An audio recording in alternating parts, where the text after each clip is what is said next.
भगवतो अरहतो सम्मा सम्बुद्धस्स। नमो तस्स भगवतो अरहतो सम्मा सम्बुद्धस्स। नमो तस्स भगवतो अरहतो सम्मा सम्बुद्धस्स। आज की इस सभा में उपस्थित हमारे प्रेसिडेंट सर और हमारे सभी धम्म उपासक सभी लोगों का मैं हार्दिक अभिनंदन करती हूँ। जैसा कि मेरा टॉपिक अभी भी पिछला ही टॉपिक को मैं कंटिन्यू कर रही हूँ। टॉपिक मेरा है some salient characteristics of Buddhism. Buddhism के कुछ खास और कुछ स्पेशल विशेष जो क्वालिटीज हैं, कुछ स्पेशलिटीज हैं, उनके ऊपर मैं पिछले 2 संडे से मैं इस टॉपिक को लेकर के चल रही हूँ और आज भी इसी पर मैं चर्चा कर रही हूँ और कोशिश करूंगी कि आज इस टॉपिक को मैं अपना फिनिश कर दूं, खत्म कर दूं। तो जैसा कि हम सभी लोग इस बारे में तो सभी लोग अच्छे से परिचित ही हैं कि बुद्धिज्म जो है वो बाकी जिसको कि लोग धर्म से उसको प्रोनाउंस करते हैं, तो ये दिस इज नॉट अ धर्म। ये कोई धर्म स्पेशल टाइप का कोई रिलीजन नहीं है, बल्कि दिस इज अ ये एक लिविंग पार्ट, एक तरीके का मतलब कैसे हमको एक अच्छी लाइफ या कहें कि जिसको हम स्पिरिचुअल लाइफ भी नहीं कह सकते हैं, बल्कि एक कहें कि एक सम्यक लाइफ वो कैसे हम जिएंगे, उसी को जीने के लिए भगवान ने जो रास्ता बताया है, उसी रास्ते को वो 35 साल तक उसको प्रोनाउंस करते रहे हैं और वही सारी बातें इस पूरे त्रिपिटक में संजोई गई हैं।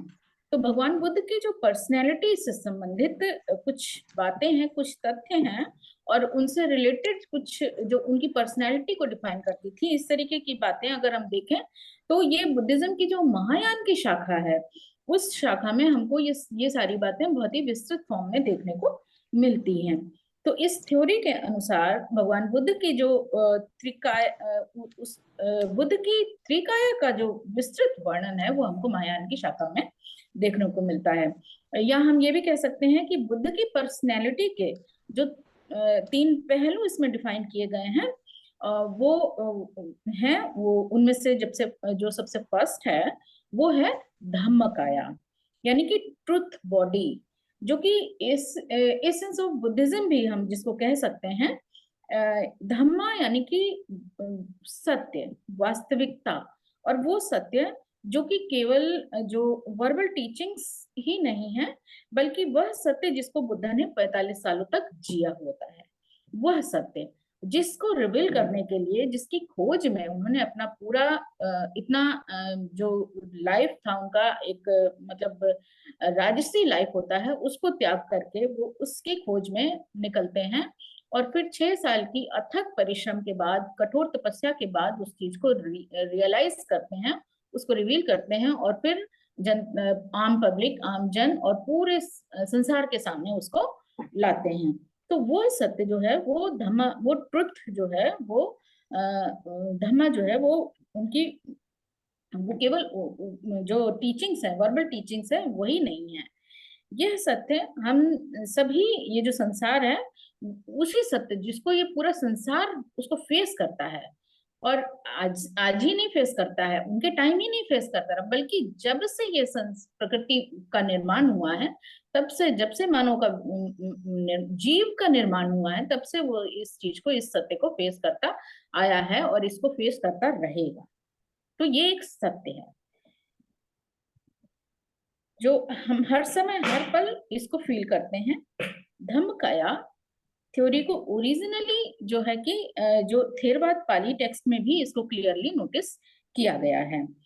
बुद्ध ने एक वेसट्टर नाम का एक भिक्षु होता है, वेसट्टर से कहते हैं कि तथागत अर्थात बुद्ध धम्मकाया है, अर्थात जो ट्रुथ बॉडी या सत्य को उजागर करने वाले, और धम्म भूता या कहें कि truth become, that is one who has become truth. तो बुद्ध क्या है? बुद्ध कोई एक जीता जागता पर्सन उसको हम नहीं कह सकते हैं। बुद्ध एक उपाधि है, बुद्ध एक फील करने वाली भावना है, बुद्ध एक इस फॉर्म में हम कहें तो एक सेंस है, एक ट्रुथ है, जिसको कि जो जिन्होंने कि धम्म यानी सत्य से हमको रूबरू कराया हुआ होता है। इसी तरह से बुद्ध ने बक्कली से भी कहा था कि वह जो धम्म को देखता है वह मुझे देखता है, और वह जो मुझे देखता है वह धम्म अर्थात सत्य को देखता है। तो इन दोनों बातों से हम इस बात को समझ सकते हैं कि व्हाट इज बुद्ध, बुद्ध क्या है। बुद्ध एक सत्य है, Buddha is a truth, life of truth.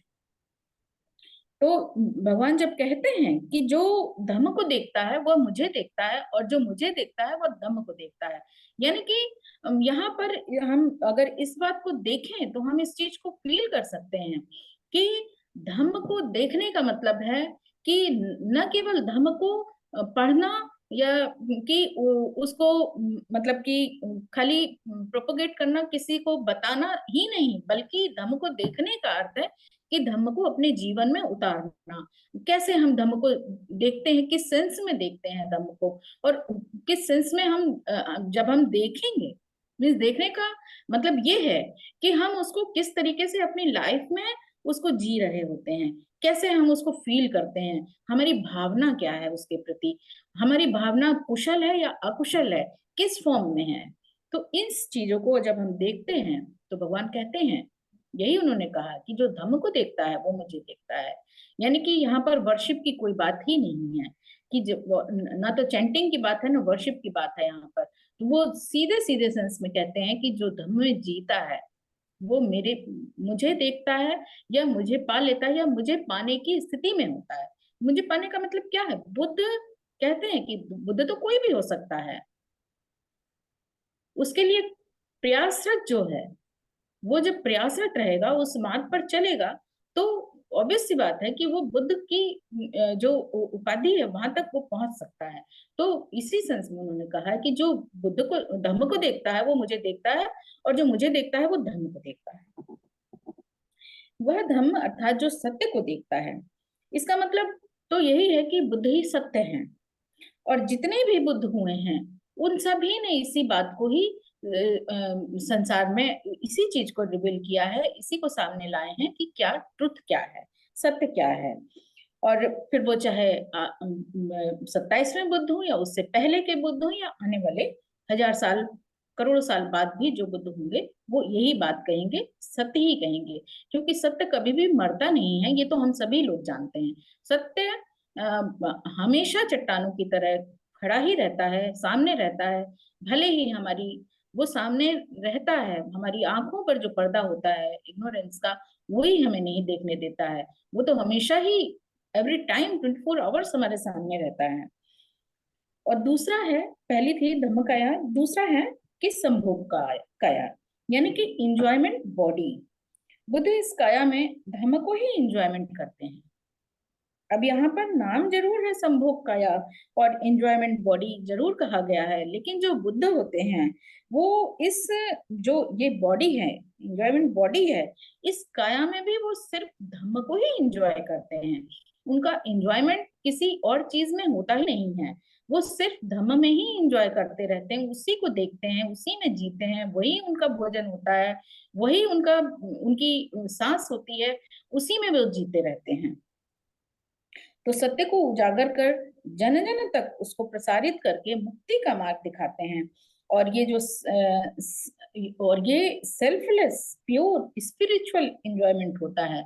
यहाँ पर किसी भी तरीके का जो कहें कि वहां पर अपने लिए या सेल्फनेस उनके अंदर इस फॉर्म में कोई भी नहीं होती है। उनका सिर्फ एक ही भावना होती है, एक ही मकसद होता है, जन कल्याण। और तीसरा है निर्माण काया, इनकी मैनिफेस्टेशन बॉडी। ये है जो फिजिकल बॉडी है, जिसमें जन्म लेकर के कोई भी इनलाइटनमेंट होकर के बुद्ध बनता है, और धम्म को प्रीच करता है जन कल्याण के लिए, और के लिए धम्म को प्रीच करता है, और फिर अपनी आयु पूरी करने के बाद परिनिर्वाण को प्राप्त होता है। तो ये तो इसी सत्य को तो भगवान ने रिवील किया है कि यहाँ पर कुछ भी, सब कुछ अनित्य है, कुछ भी ऐसा नहीं है जो कि परमानेंट रहेगा, ट्रुथ को छोड़ करके बाकी सब कुछ अनित्य है।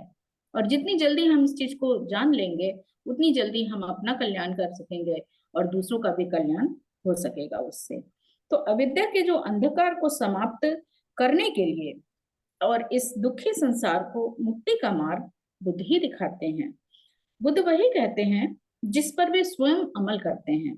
कुछ ऐसी बातों को, कही सुनी बातों को वे नहीं लोगों के सामने रखते हैं। वो वही बात को कहते हैं जो वो रियलाइज करते हैं। बुद्ध ही वह पहले ऐसे धर्म गुरु होते हैं, मानव सभ्यता के इतिहास में वे ही पहले ऐसे जन कल्याणकारी धर्म गुरु होते हैं जो बिना किसी भी लिविंग बीइंग को, किसी को जीव को बिना किसी हर्ट किए, उसको कोई भी हानि पहुंचाए हुए ही जन कल्याण की बात जन जन तक पहुंचाते हैं। क्योंकि बुद्ध कहते हैं कि अपना दीपक तो तुम स्वयं ही हो, स्वयं बनो। अर्थात अपनी मुक्ति के मार्ग प्रशस्त करो, अपनी मुक्ति दाता तुम स्वयं हो, न कि कोई दूसरा या तीसरा है। भगवान कहते हैं कि मैं कोई मीडिएटर नहीं हूं। जो अल्लाह, गॉड या देवता या जिस किसी को भी आप अपना इष्ट मानते हो, तो वहां तक तुम्हें उन तक मैं तुम्हारी कोई बात पहुंचा सकूंगा या कि तुम्हें उंगली पकड़ करके वहां तक ले जा सकूंगा, और किसी ऐसे के पास वहां तक तुम्हें ले जाऊं जो कि तुम्हारे कोई दुख या दर्द हर हर ले, तुम्हें किसी तरीके से शांति प्रदान करे। तो मैं ऐसा कुछ भी नहीं हूं, ना मैं ऐसा कुछ भी करता हूँ। मैं ना कोई मीडिएटर हूँ, ना मैं कोई किसी तरीके का सुप्रीम हूँ, ना कोई गॉड हूँ, ना अल्लाह हूँ, ना देवता हूँ। ऐसा मैं कुछ भी नहीं हूँ। और मेरे से ये भी उम्मीद मत करना कि मैं, मेरे सामने अगर आए हो तो मैं तुम्हारी कोई बीमारी को दूर कर दूंगा। तुम्हें कोई दर्द है तो वो मैं तकलीफ तुम्हारी दूर कर दूंगा। तुम्हारे अंदर शरीर में कोई किसी तरीके की व्याधि है, किसी तरीके का तुम्हें कष्ट है, तो वो मैं तुम्हारा दूर कर दूंगा। तुम्हारे कोई झगड़े हैं, तुम्हारा किसी से शत्रुता है, तुम्हारा कोई शत्रु तुम्हें परेशान कर रहा है, तो मैं यहाँ से बैठे बैठे उसका कुछ मतलब कि यहाँ से बैठ करके कोई तीर ऐसा मारूंगा या कोई ऐसा श्राप दे दूंगा या ऐसा कुछ भी कर दूंगा कि तुम्हारे शत्रु का नाश हो जाए या किसी किसी तरीके से तुम्हारी जो परेशानी है वो दूर हो जाए। मैं ऐसा कुछ भी नहीं करूंगा, ना मैं कुछ ऐसा करता हूँ ना मैं करूंगा, ऐसा भगवान कहते हैं। तो और ये वास्तविक भी है, वास्तविकता यही है। तो भगवान यही कहते हैं कि जो तुम्हारे दुख है, जो तुम्हारी तकलीफ है, वो तकलीफ को मैं तुम्हें बता सकता हूँ। उस तकलीफ को मैं तुम्हें ये बता सकता हूँ कि तुम्हारा जो शत्रु है उससे तुम कैसे बचोगे। मैं उससे बचने का तुम्हें उपाय बता सकता हूँ। तुम्हारी कोई बीमारी है तो उस बीमारी को तुम कैसे क्योर कर सकते हो, मैं उसका रास्ता बता सकता हूँ। तुम अपनी तुम्हें कोई कोई चीज परेशान कर रही है या तुम्हारी कोई मानसिक परेशानी है, तो उसका क्या कारण है वो कारण मैं तुम्हें बता सकता हूँ। लेकिन मुझसे यह उम्मीद मत करो कि मैं उस चीज को चुटकी बजा करके एनी हाउ उसको मैं दूर कर दूंगा। ऐसी उम्मीद मुझसे मत करो। तो यहाँ पर किस चीज को उन्होंने समझाने की, ये पॉइंट मैंने यहाँ पर क्यों लिया है, इस चीज को समझने के लिए यहाँ पर इस बिंदु को उठा रही हूँ कि जो हम लोग अपने अंदर एक भावना करके रखते होते हैं, अपने अंदर एक परसेप्शन ऐसा बना के रखते हैं कि अभी हमको कोई परेशानी हुई है। एक छोटा सा हम उदाहरण यहाँ पर ले सकते हैं कि मान लीजिए आजकल बच्चों के पेपर चल रहे हैं, एग्जाम चल रहे हैं। तो मोस्टली लोगों को मैं ये देखती हूँ कि हम्म, बच्चे जो हैं, इसको अनदर वे में मत लीजिएगा, ये सिर्फ एक अंधविश्वास और एक हमारे अंदर जो ये परसेप्शन बहुत गहरे से बैठा होता है हुआ है, वो हमें खुद भी निकालना है और आने वाली पीढ़ी को ट्रांसफर ना होने पाए और आगे आने वाली पीढ़ी में जो चला गया है उससे उसको हम बचाना है। इस सेंस में हम इस बात को यहाँ पर रख रहे हैं कि जो बच्चे होते हैं, अगर हम बच्चे अपनी पढ़ाई को मन लगा करके अच्छे से पढ़ रहे होते हैं, अपने पॉइंट को, टॉपिक को, तो ये हम सब लोग जानते हैं, बहुत अच्छे से इस चीज को समझते हैं। लेकिन फिर भी ना जाने क्यों हमारे दिमाग में एक कीड़ा बैठा होता है कि हमने तैयारी कर रखी होती है, लेकिन उसके बाद भी हम पता नहीं क्यों ये हमारी एक मैं क्या कहूँ इस चीज को कि मतलब ये हमारा एक दिमाग के अंदर ये ऐसी एक बात बैठी होती है कि रास्ते में कोई अगर मंदिर पड़ा है या कोई इष्ट का हमारे मंदिर, गुरुद्वारा, मस्जिद, जो कुछ भी, कुछ किसी चीज को भी हम मानते हैं, तो उस चीज के सामने अगर हमने अपनी अपनी मन्नत वहां पर जरूर मान लेते हैं कि मैं फर्स्ट आ जाऊं, मैं पास हो जाऊं, या मैंने कोई एग्जाम देने में वैसा जा रहा हूँ कि प्रतियोगी परीक्षा देने के लिए जा रहा हूँ तो मैं सेलेक्ट हो जाऊं, इस तरीके की जो भावना हमारे अंदर है, वो कहीं ना कहीं हमारी जो अपनी तैयारी होती है, अपनी जो अपने स्वयं की हम अपनी तैयारी कर रहे होते हैं, उस पर एक प्रश्न चिन्ह खड़ा कर देते हैं। हमारी अपनी जो हमारे अपने प्रयास हैं, अपने एफर्ट है, उनके ऊपर एक प्रश्न चिन्ह खड़ा करते हैं कि हम कॉन्फिडेंट नहीं। ये ये बहुत सोचने की बात है कि हमें अपने ऊपर कॉन्फिडेंस नहीं है। और जब तक हम अपने ऊपर ये कॉन्फिडेंस करके नहीं रखेंगे, अपने अंदर ये हमारे कॉन्फिडेंस नहीं लेकर के आएंगे कि जो कुछ भी हम करेंगे, जो कुछ भी मैंने पढ़ा है, मैंने सीखा है, मैं जो कुछ भी प्रैक्टिस करता रहा हूँ, वही मुझे सफलता की ओर ले जाएगा, ना कि किसी की चरण वंदना, ना कि किसी तरीके के किसी के मतलब कि किसी का आशीर्वाद ही हम इसको कह सकते हैं। आशीर्वाद इस सेंस में कि हमें रास्ता हमारे पेरेंट्स दिखा रहे हैं, हमारे गुरु, हमारे टीचर दिखा रहे हैं। लेकिन अगर हम कहें कि हमारा टीचर हमारी उंगली पकड़ करके हमें एग्जाम में पास करा देगा, तो ये जो माइंड में हमारे बैठा हुआ है, इस धारणा को हमें अपने अंदर से निकालना होगा। तो भगवान यही कहते हैं कि मैं ऐसा कुछ भी नहीं करूंगा कि जो तुम्हें उंगली पकड़ करके तुम्हारी मंजिल तक तुम्हें पहुंचा सकूं। जो कुछ भी करना है वो तुम्हें स्वयं करना है। मैं ऐसा कुछ भी नहीं करूंगा कि तुम्हारी अरदास सुन लूं, तुम्हारी मनोकामना पूरी कर दूं। ये सब कुछ, तो जो कुछ भी हो तुम स्वयं हो, और जो कुछ भी तुम हो वह सब कुछ तुम्हारे अपने ही कर्म है, इसके अलावा और कुछ भी नहीं है। क्योंकि कर्म ही वह चीज है जो हमें इस काया में जिन्होंने हमें निर्माण किया दिया है, ये और कर्म ही है जिन्होंने हमारे इस तरीके की हमारी विचारधारा डेवलप की है। ये कर्म ही है, जब हमारे जो हमारी चेतना है उसको डेवलप करने वाले हमारे कर्म ही है, और कर्म को डेवलप करने वाली हमारी चेतना ही है। तो ऐसा ही भगवान सब समझाते हैं इस चीज को। यहाँ पर कर्म की ही प्रधानता को वो महत्व देते हैं, कर्म ही प्रधान है, यही सत्य है। इसी को जितनी जल्दी से हम जान लेंगे, समझ लेंगे, उतनी ही जल्दी हमारा कल्याण हो जाएगा। और वह कल्याण कैसे होगा? वह इस फॉर्म में होगा, ऐसे होगा कि जितनी जल्दी हम किसी दूसरे या तीसरे के प्रति, जो ये हमारी डिपेंडेंसी है, जो हमारी मेंटल डिपेंडेंसी है, उसको हम जितनी जल्दी त्याग देंगे, उतनी ही जल्दी हम सेल्फ डिपेंडेंट हो जाएंगे। और फिर जो हर चीज के लिए हम किसी दूसरे या तीसरे या चौथे को जिम्मेदार ना मान करके, बाकी जो कुछ भी होगा, जो कुछ भी घटित होगा, जो हमारे सामने होगा, उसके लिए हम स्वयं को ही जिम्मेदार मानने लगेंगे। और फिर चाहे वो कुशल हो या अकुशल हो, जब अकुशल के लिए भी हम खुद को ही दोषी मानने लगेंगे, जब हमारे साथ कुछ भी गलत होता है, तो हम हमारा सबसे पहला ध्यान कहाँ जाता है? हमारा जो शक जाता है हमारे विरोधियों के प्रति जाता है। जिस किसी से भी हमारा एंगर हो, या हमारा किसी से रुष्ट हो, या हमारे प्रति कोई रुष्ट हो, तो हमारा सारा ध्यान उधर चला जाता है कि हो ना हो इसी ने किया होगा, ये काम इसी का होगा, इसने मेरे साथ ऐसा कुछ कर दिया है, फला कर दिया, वो कर दिया, धमाका कर दिया, ऐसा कुछ कर दिया। तो हमारी जो ये मानव की जो ये बैड थिंकिंग है, वो जो सही को न देखने की जो हमारी एक क्षमता है, और सबसे पहला जो अकुशल अकुशल विचारों की तरफ हमारा ध्यान सबसे पहले जाता है, तो इसी सेंस में फिर हम ये सब सोचने लग जाते हैं कि हमारे किसी विरोधी ने हमारे साथ ऐसा गलत कर दिया है, जिसकी वजह से ऐसा हुआ है। लेकिन जितनी जल्दी हम इस चीज को समझ जाएंगे कि चाहे कुशल हुआ हो हमारे साथ, चाहे अकुशल हुआ हो, उसके लिए जब हम खुद को ही दोषी मानने लगेंगे, तो अकुशल विचार और जो अकुशल कर्म है, दोनों से ही हमें भय लगने लगेगा। और जब अकुशल और अकुशल कर्मों से जब हम भय लगने लगेगा, तो फिर स्वयं ही हम अपने अपने आप को उन सब से दूरी बनाने लग जाएंगे।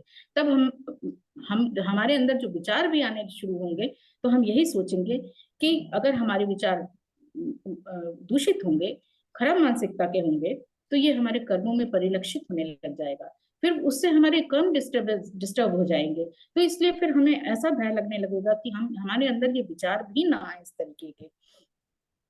और यहीं से फिर कुशलता का जो मार्ग है वो विकसित होने लगता है, तब हमको सच दिखने लगता है फिर। और ये जो सच और मन के बीच में ये जो अविद्या के काले बादल होते हैं, और फिर वो छटने लग जाते हैं, और स्वयं को ही फिर सही रूप से हम अपने आप को जानने लग जाते हैं। बुद्ध ने हर तरह की अतिवाद को उन्होंने नकारा है। अतिवाद को नकार करके भगवान ने जो मध्यम मार्ग दिया है, अ Nobel middle path of life जो उन्होंने दिया है, उसी को फॉलो करना है हमें।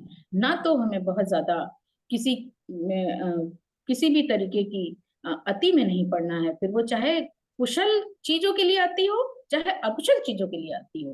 भगवान ने जो मध्यम मार्ग दिया है वो इसी फॉर्म में दिया है कि ना तो बहुत ज्यादा आप बहुत ही ज्यादा कुशल होकर के भी आप सही दिशा में नहीं जा पाएंगे, और बहुत ज्यादा अकुशल होकर के भी आप सही दिशा में नहीं जा पाएंगे। तो ये जो ये लाइफ का एक सर्किल है, ये जो हमारी जिस जो एक बेस है हमारी लाइफ का, वो दोनों ही पायों पर बराबर मात्रा में जब रखेंगे हम अपने पैर, तभी हम सही दिशा में उस पर चल पाएंगे। तो ये मध्यम मार्ग भगवान ने दिया है कि जिस पर चल करके, अष्टांगिक मार्ग का पालन कर करके ही आप मुक्ति का मार्ग की तरफ प्रशस्त हो सकेंगे। तो इस पद में किसी भी सुपर नेचुरल पावर का कोई भी स्थान नहीं दिया है, ना तो है और ना ही उन्होंने बताया है। ऐसा जब कुछ जो भगवान ने कहा एक बार, उनके शिष्य उनके सामने बैठे हुए थे, तो भगवान जंगल में बैठे हुए थे, तो भगवान जंगल में अपनी नाखून में उन्होंने कुछ मिट्टी भर ली, और फिर लोगों अपने शिष्यों के सामने उन्होंने कहा कि आनंद, ये देखते हो ना कि मेरे जो नख में ये वो बालू भरी हुई है, तो क्या इस पृथ्वी पर जितना कुछ समझने और जानने के लिए है, उतना सब कुछ तुम मैं इस जो नख में ये बालू भरी हुई है, इतना ही तुम्हारे कल्याण के लिए काफी है, इतना ही मैं तुम्हें बताऊं तो यही तुम्हारे कल्याण के लिए सफिशिएंट है। और इस वन में जितने जितने भी पत्ते देख रहे हो, जितना कुछ भी देख रहे हो, बताने और समझने के लिए बहुत विशाल है, बहुत विशाल है। वो सब तुम्हारे कल्याण के लिए हितकारी नहीं है। अगर सब कुछ बताने लग जाऊंगा तो वो सब कुछ तुम्हारे कल्याण के लिए हितकारी, तुम्हारी मुक्ति के लिए उतना सब कुछ जरूरी नहीं है। बस इतना ही जान लो जितना मैं, और वही सब कुछ तुम्हारे कल्याण के लिए ही बताने में 45 साल लगे उनको, 45 साल तक वो बताते ही रहे हैं। तो इतना कुछ जब वो बता गए हैं, इतना कुछ समझने, तो हम अगर थोड़ी सी ही बात को भी अगर हम उसको ध्यानस्थ होकर के उस पर चलने की कोशिश करें, तो इस जन्म को तो हम अपना दुरुस्त बना ही सकते हैं, अपना कल्याण कर ही सकते हैं। तो इस पथ में उन्होंने किसी भी सुपर नेचुरल पावर का की कोई बात नहीं कही है, और इसमें किसी भी सुपर नेचुरल पावर का कोई भय नहीं है। भय है तो अपने ही कर्मों का भय है, क्योंकि ये कर्म ही हमारा भविष्य तय करते हैं। इसी थ्योरी को भगवान बुद्ध इस संसार को बताते हैं, और ये जो मध्यम मार्ग में किसी वर्शिप या प्रेयर के लिए भी कोई जरूरत नहीं है, क्योंकि वर्शिप या प्रेयर जो होती है वो जो है, वो कहीं ना कहीं हमारे मन को एफर्ट से कहीं दूर करती है। तो इसी सेंस में वर्शिप और प्रेयर के लिए उसमें कोई जगह नहीं है। बुद्ध कहते हैं कि जो उनके बताए हुए अष्टांगिक मार्ग पर चलता है, तो ये धर्म, ये यूनिवर्सल लॉ उसकी रक्षा स्वयं ही करने लग जाता है। किस तरीके से?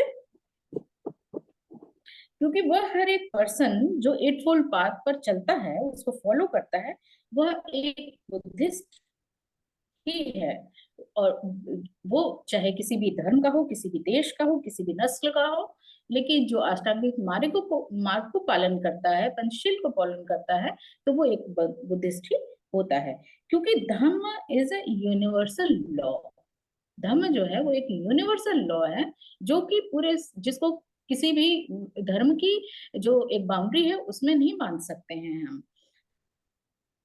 तो इस प्रकार से जो एट फोल्ड पाथ को जो है वो एक हम रोड मैप के द्वारा भी इसको कंपेयर कर सकते हैं कि वह हर पर्सन जो अपने डेस्टिनेशन को प्राप्त करना चाहता है और उसको रास्ता नहीं मालूम है, तो वो किसी मैप की सहायता लेता है। किसी तो इसी प्रकार से जीवन के सही पाथ को पाने के लिए, हमें सही डेस्टिनेशन तक पहुंचने के लिए, ये एट फोल्ड पाथ ही उस मैप का काम करता है जो हमको सही मुक्ति का मार्ग दिखा सकता है और वहां पर पहुंचा सकता है। बुद्ध एक समय कहते हैं कि अनैतिक पूर्ण तरीके से 100 साल तक जीने जो जीवन है उससे कहीं ज्यादा बेहतर होता है कि नैतिकता पूर्ण जीवन, एक दिन का भी नैतिकता पूर्ण जीवन अगर हम जीते हैं तो वो 100 साल अनैतिक पूर्ण जीवन जीने से कहीं ज्यादा बेहतर होता है। भगवान कहते हैं कि प्राणी मात्र के प्रति प्रेम दया भाव को जागृत करने से बढ़कर के कोई सदाचार नहीं है इस दुनिया में, और चित्त की शांति से बढ़कर के कोई खुशी नहीं है। सब कुछ अनित्य है, इससे बड़ा कोई सत्य नहीं है, और नैतिकता से बढ़कर के कोई धर्म नहीं है। तो ये जो हमने अपनी धर्म के बाउंड्री वॉल खड़ी कर रखी हैं, धर्म के फाउंडेशंस बना करके रखी हैं कि ये करना है, वो करना है, ऐसा करने से ऐसा होगा, इससे नहीं मिलना चाहिए, उससे नहीं मिलना चाहिए, इस जाति के, इस धर्म के, तरह तरह की जो हमने अपनी बाउंड्री वॉल खड़ी कर रखी है। तो इन सब चीजों में कि अगर हम बाउंड्रीज को देखने लग जाएं तो हम नैतिकता को भी बांध देते हैं फिर, और कहीं ना कहीं फिर हम अनैतिक होने लग जाते हैं इस सेंस में देखें तो जो 4 आर्य सत्य को रियलाइज करने का मतलब है कि टू रियलाइज द संसारा, इस संसार को जो रियलाइज कर लेता है, वो जो 4 आर्य सत्यों को रियलाइज कर लेता है, वो संसार को रियलाइज कर लेता है। तो जो right understanding points out the way to confidence, and confidence proceeds along the way of wisdom. तो जब हम रियलाइज 4 आर्य सत्यों को करते हैं तो जो हमारे अंदर एक कॉन्फिडेंस है, वो श्रद्धा उत्पन्न होती है, और फिर उससे हमारी जो विजडम का मार्ग, जो प्रज्ञा का मार्ग है, उसके दरवाजे खुल जाते हैं। जो आस्तिकता का बुद्धिज्म में किसी भी तरीके से कोई रोल ही नहीं है, आस्तिकता का बुद्धिज्म में कोई स्थान नहीं है, क्योंकि जो आस्तिकता एक अनडेवलप्ड माइंड के लिए एक ड्रग का काम करती है, और ये जो अनडेवलप्ड माइंड है उसको और भी ज्यादा अनडेवलप्ड बनाए रखने का काम करती है। तो इसको हम किस तरीके से इससे हम समझ सकते हैं कि एक आस्तिक पर्सन जो है वो कहीं ना कहीं हम देखें उसको तो अतार्किक होता है, वो किसी भी चीज, किसी भी क्वेश्चन पे, किसी भी पॉइंट पर वो तर्क करने की क्षमता ही नहीं लगता है, और तर्क करने से बचना चाहता है। किसी कहीं पर कोई चर्चा हो रही हो, हम लोग इस चीज को देखते हैं अक्सर कि हम किसी कोई धर्म सभा में बैठे हो या कहीं कुछ ऐसे लोग बैठे हो जो बहुत ज्यादा धार्मिक हो, तो जब हम किसी पॉइंट पर पॉइंट आउट करते हैं, उस पर तर्क करने की कोशिश करते हैं, तो वो उस बात को वहीं पर स्टॉप कर देते हैं, वहां उस बात को ही खत्म कर देना चाहते हैं, क्योंकि क्योंकि उनके अंदर एक भय बैठा होता है, एक, और उस भय के कारण वो ये कुछ भी सुनना नहीं चाहते हैं कि ये जो पॉइंट है, ये बात है, किसी के प्रति हो या किसी ग्रंथ को लेकर के हो या किसी पूजा पाठ को लेकर के हो या किसी इष्ट को लेकर के हो, कोई भी बिंदु हो सकता है, वो तर्क वहां पर नहीं करना चाहते हैं, क्योंकि उनके मन में ये भय बैठा होता है कि अगर मैंने यहाँ पर कुछ भी अपोजिट बोल दिया तो मैं कहीं ना कहीं, मैं कहीं पाप कर रहा हूँ, कोई सिन कर रहा हूँ, मेरे अंदर कुछ ऐसा, उनके अंदर ऐसे अकुशल विचार डेवलप हो जाते हैं, तो वो उनको परेशान कर सकते हैं, ऐसा उनकी मतलब उनकी सोच, उनके विचार परेशान हो सकते हैं, तो वो कहीं ना कहीं फिर उनको अशांति डेवलप हो जाती है उनके माइंड में। तो जो जितना ज्यादा आस्तिक है वो उतना ही ज्यादा अतार्किक होगा, उसको रियल अंडरस्टैंडिंग हो ही नहीं पाती है, क्योंकि उसका जो उसने इल्यूजन को ही जो है कि सच मान रखा होता है, और उसके बियॉन्ड जाकर के वो कुछ भी ना तो सुनना चाहता है, ना समझना चाहता है, ना पढ़ना चाहता है, ना कोई कुछ कहे इसके ऊपर भी वो ये भी बर्दाश्त नहीं कर पाता है। और जो ये ज्ञान है, ज्ञान ही अंधविश्वास, फेथ के जो क्लोज डोर है उनको ओपन करता है। बुद्ध बुद्ध ने न केवल अपने उपासकों को बल्कि एक आम जन नागरिक के सुखमय जीवन, उनके आर्थिक उत्थान की बात कही है, जो कि एक स्वस्थ, मजबूत, सुखमय समाज के लिए आवश्यक है। इसके लिए उन्होंने सम्यक आजीविका की बात कही है। एक समय दिग्जन नाम का एक उपासक होता है जो कि भगवान बुद्ध के पास आता है और भगवान से पूछता है कि भगवान, हम साधारण उपासक हैं, हमारा परिवार है, हमारे बच्चे हैं, बीवी हैं, नाते रिश्तेदार हैं, तो भगवान क्या हमें भी कुछ ऐसा टीच करेंगे जो हमारे लिए इस संसार में और बाद में भी हमारे लिए कल्याणकारी हो? भगवान हमें भी ऐसा कुछ बताएंगे? तो भगवान कहते हैं कि बुद्ध ने उसको समझाया कि इस संसार में आमजनों की खुशी सुखमय जीवन के लिए भी उन्होंने 4 रास्ते हैं, 4 उपाय उन्होंने बताए हैं, जिनको कि फॉलो करके आमजन एक नैतिक जीवन जी सकता है। वे हैं, उनमें से सबसे पहला है कि वह जिस किसी भी प्रोफेशन में है उसमें पूरी तरह से कुशल हो, उसमें पूरी तरीके से उसकी निपुणता होनी चाहिए, उस प्रोफेशन की उसे पूरी तरीके से जानकारी समझ होना चाहिए।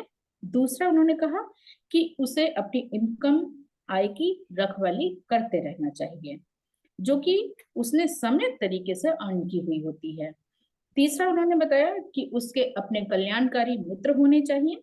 ऐसे मित्र, दोस्त होने चाहिए जो कि फेथफुल हों, नैतिक आचरण वाले हों, काम के प्रति समर्पित, लिबरल एंड इंटेलिजेंट हों, जो अनर्थक बकवाद ना करके जब भी मिले तो एक स्वस्थ चर्चा ही करें, जो कि सभी के कल्याण हेतु हो। ऐसे मित्र हमें हमेशा गलत कामों से बचाते हैं, जबकि बकवादी, चापलूस, चालाक जो टाइप के जो मित्र होते हैं वो कभी भी कल्याणकारी नहीं होते हैं। और चौथा उन्होंने कहा कि अपनी कमाई को सही अनुपात में खर्च करना चाहिए, न कम न ज्यादा। और संक्षेप में कहें तो सम्यक आजीविका होनी चाहिए, इस पर भगवान ने जोर दिया है। उसके बाद भगवान कहते हैं कि एक उपासक के लिए 4 नैतिक कर्तव्य बताए हैं जो उपासक को खुशनुमा जीवन के लिए सहायक होते हैं। पहला उन्होंने कहा कि श्रद्धा। एक उपासक को moral, spiritual and intellectual values के प्रति श्रद्धावान होना चाहिए, उसमें विश्वास बनाए रखना चाहिए, विश्वासपूर्ण होना चाहिए उसको। शील, दूसरा बताया उन्होंने शील, कि उपासक को अपने दैनिक जीवन में पंचशील का पालन करते रहना चाहिए। तीसरा उन्होंने कहा कि दान, एक उपासक को अपने जीवन में क्रेविंग एंड अटैचमेंट से फ्री होकर के दानशील बने रहना चाहिए। फिर चौथा उन्होंने कहा प्रज्ञा, इस सब के साथ प्रज्ञा का विकास करते रहना चाहिए, जो कि अंततः हमें सफरिंग से मुक्ति का मार्ग की ओर प्रशस्त करती है। और निब्बान के रियलाइजेशन के लिए प्रज्ञा का होना बहुत आवश्यक होता है। सिगाल सुक्त में भी भगवान ने बहुत ही विस्तार से एक उपासक के कर्तव्यों का वर्णन किया होता है। सिगाल सुक्त पे पहले भी चर्चा हो चुकी है, सर ने इस पे बहुत लंबा व्याख्यान किया था, तो इसको उसमें हम उसको सुन सकते हैं। भगवान वर्शिप का क्या मतलब है, कैसे और किस मायने में, इसी सुगाल सूत्र में उन्होंने बताया है कि वर्शिप का क्या मतलब है और कैसे हमें करनी चाहिए, किस मायने में करनी चाहिए, किस सेंस में, किस तरीके से करनी चाहिए, इसका पूरा उन्होंने वर्णन इस सूत्र में समझाया हुआ है। बुद्धिज्म मानवता के प्रति समर्पित धर्म है, जहाँ इक्वलिटी, जस्टिस एंड पीस ही सुप्रीम है, न कि कोई किसी तरीके का सुपर नेचुरल पावर या सुपर नेचुरल कोई क्रिएशन, कुछ ऐसा इसमें नहीं है। मुक्ति के लिए दूसरे पर निर्भरता को भगवान ने गलत बताया है और स्वयं पर निर्भरता को ही सही कहा है। अर्थात कि भगवान ने अपदीपों का जो नारा दिया है, संदेश दिया है, तो यानी कि अपना दीपक स्वयं बने, यही उन्होंने अपनी टीचिंग में कहा है। बुद्धिज्म कहता है कि दूसरों पर निर्भर होने का मतलब है कि अपने एफर्ट्स एंड सेल्फ कॉन्फिडेंस को लूज कर देना या उनको सरेंडर कर देना, मतलब कि नकारे बन जाना। तो जब आप दूसरों के प्रति डिपेंड हो जाएंगे तो फिर आप एफर्ट कैसे करेंगे?